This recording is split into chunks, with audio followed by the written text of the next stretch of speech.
इंतहा पसंद नहीं है, लेकिन हम इन सफाइयों से गुजर चुके हुए हैं। हमने ये बातें करनी छोड़ दी हुई है। हम अपने उम्मीदवारान को मरहबा कहते हैं और उनकी मोहब्बतों का सलाम कहते हैं। वो हमारे बारे में हम ये कहते हैं, अगर नामूस रिसालत पर पहरा देना जुर्म है तो ये जुर्म हम हर बार करेंगे। पाकिस्तान के अंदर खत्मे नबूवत का आलम बुलंद करना जुर्म है तो ये हम हर बार करेंगे। अगर कश्मीर की बात करना जुर्म है तो ये जुर्म हम हर बार करेंगे। अगर पाकिस्तान से भागे हुए 50 रुपए के स्टाम्प जिसको नवाज शरीफ कहते हैं उसको दोबारा लाकर वजीर आजम बनाने की कोशिश की गई और उसकी राह में खड़े होकर शीशा पिलाई दीवार बनना जुर्म है तो ये जुर्म हम हर बार करेंगे। अपनी बगलों में पाले हुए लोगों को जनाब कभी दाएं और कभी बाएं करना अगर जुर्म है तो ये जुर्म, और अपने बगलों के पाले हुए लोगों को हमारे सरों पर सवार करना अगर उसके खिलाफ करना जुर्म है तो ये जुर्म हम हर बार करेंगे। सरदारियों के जनाब नवाबों के जनाब अल्लाह के दरवाजे भी जनाब मीनार पाकिस्तान से बुलंद हो और उनकी इज्जतें महफूज हो और कौम की गरीब बेटी की इज्जत रुकती रहे और वो भूख के लिए नहरों पर खड़े होकर नहरों के अंदर छलांगे मारे। अगर उसकी इज्जत की बात करना, उसके हुकूक की बात करना ये जुर्म है तो ये जुर्म हम हर बार करेंगे, 100 बार करेंगे, सरे बाजार करेंगे, अगर वक्त आया तो सरेदार भी करेंगे।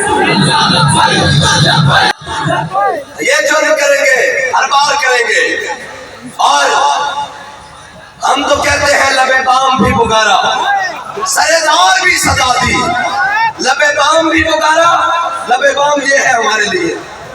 बेशक हजारों लाखों के मजमे हैं जनाब, हजारों लोग बैठे हुए हैं, लेकिन हम कहते हैं लबे बाम भी पुकारा और सरेदार भी सजा दी। कोट अकबर की कोट जनाब कोठड़ी हो और सामने फांसी का फंदा नजर आता हो, सामने फांसी के फंदे हो तो वहां भी कहते थे लबे बाम भी पुकारा, सरेदार भी सजा दी। मैं कहां कहां पहुंचा तेरी दीद की लगन में।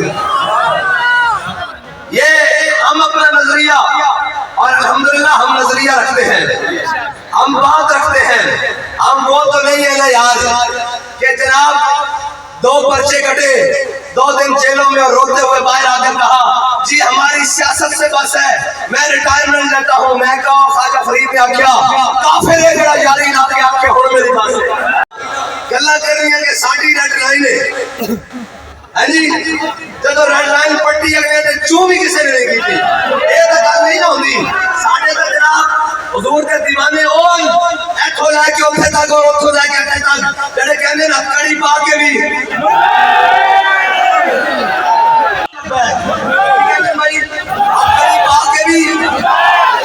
जेल जाके भी, पर्चा कटा के भी, दहशतगर्दी दी FIR कटा के भी, और शेड्यूल लगा के भी, आदम हो के भी, जेल जाके भी, चक्की जाके भी, बेड़ा आया था फटे हुए चढ़ के भी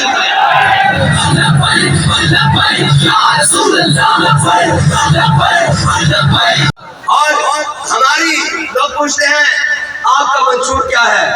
मैंने कहा मैं मंशूर अलिफ लाम मीम से शुरू करूंगा और वन्नास तक मंशूर बताता जाऊंगा। बहुत लंबा मंशूर है, अगर मैं इसको कंक्लूड कर कर तुम्हारे सामने रखूं तो वो 2 हरफों का मंशूर है। वो पूछते हैं क्या मंशूर है? हमने कहा ज़ईफ अगर नजर पड़े तो रसूल का जमाल बन।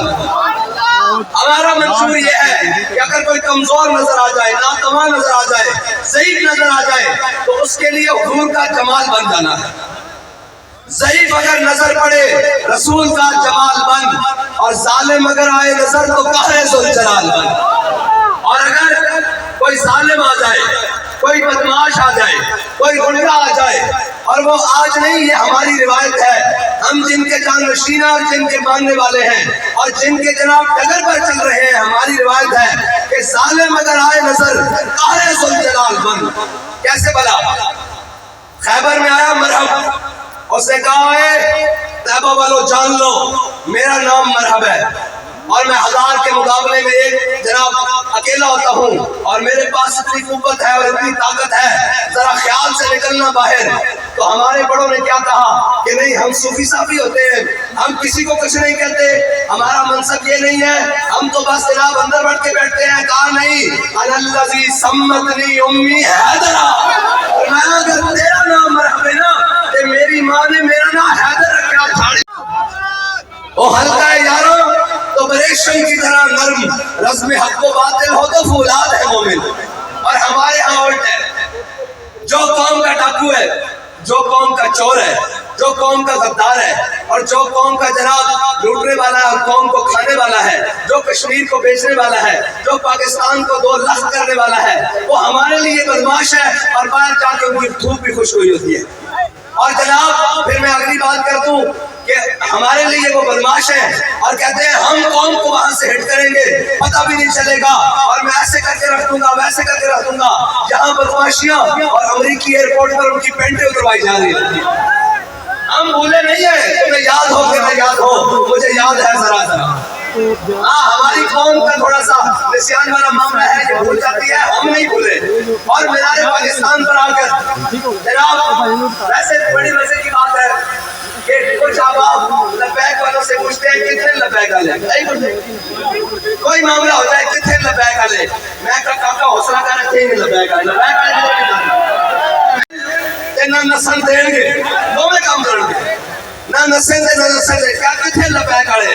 میں کہا یار جنہاں دا لیڈر 50 روپے دے شام تے انہوں نے چھڑ کے لندن نس جاوے، وہ بھی پوچھتے ہیں کتنے لبیک والے. پھر واپس آوے اور پھر مینار پاکستان دے سائز کھڑا ہو گیا کہ کہتے مجھے سمجھ نہیں آ رہی میں کہاں سے شروع کروں. میں کہا ہم آپ کو بتاتے ہیں آپ نے کہاں سے شروع کرنا ہے اور کہاں اختتام کرنا ہے. کہتے ہیں مجھے سمجھ نہیں آ رہی کہاں سے شروع کروں. یہ بزرگ بیٹھے ہیں جو سفید داڑھی والے نوجوانوں کو تو نہیں پتا. کہتے ہیں کہاں سے شروع کروں. میں نے کہا قبلہ قرض اتارو ملک سواروں سے شروع کرے گا. قرض اتارو ملک سواروں سے شروع کرے. ایک سکیم بنائی تھی کہ جناب قرض اتاریں گے اور ملک سواریں گے. سارے پیسے اکٹھے کیے اور لندن جا کے فلیٹ بنا لیے اور پھر جا کر جناب وہاں محل بنا لیے. سرے محل میں جناب جگہ لے لی. کہاں سے شروع کروں. میں نے کہا قرض اتارو ملک سواروں سے شروع کریں. اور نے کہا جی پھر کہاں سے شروع کروں. میں نے کہا سارا مال اکٹھا کر کے سعودیہ بھاگنے سے شروع کریں. میں کہا واپس آنے سے شروع کریں. اقتدار کی کرسی پر بیٹھنے سے شروع کریں. پھر کہاں سے کروں. میں نے کہا یلو کیب اسکیم سے شروع کریں. قوم کا پیسہ لوٹ کر کھانے سے شروع کریں. پھر آگے چلے ممتاز قادری کو پھانسی دینے سے شروع کریں.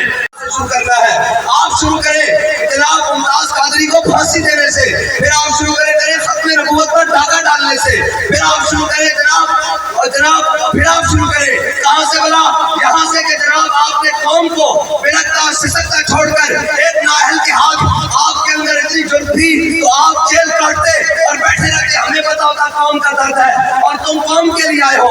تو وہاں سے چھوڑ کر باہر 50 روپے کے اسلام سے بھاگنے سے شروع کرو. اور اب جب تمہیں اقتدار کے خواب دکھائے گئے تم واپس جہاز سے جہاں کر کہتے ہو میں کہاں سے شروع